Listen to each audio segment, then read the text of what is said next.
Bahay, something na nakaka-absorb o sumisip-sip ng tubig, Sammy. Sponge. Sponge. Nandiyan ba sponge? Pero, Sammy, pass or play? Play. Let's go play this round. Babawi na sila.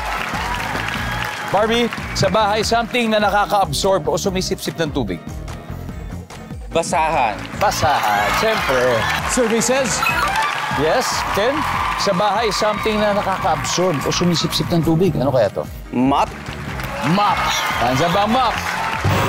Huh? Ellie, again, sa bahay, something na nakaka-absorb o sumisip-sip ng tubig? Tuwalya. Tuwalya. Pasok na to, sigurado. Nandiyan ba yan? Yeah. Sammy, nakaka-absorb o sumisip-sip ng tubig? Mga damit. Damit. Nandiyan ba ang damit? Adel, pwede na kayo mag-usap-usap? Barbie, kailangan makuha mo to. Sa bahay, something na nakaka-absorb o sumisip-sip ng tubig. Ayan, ayan.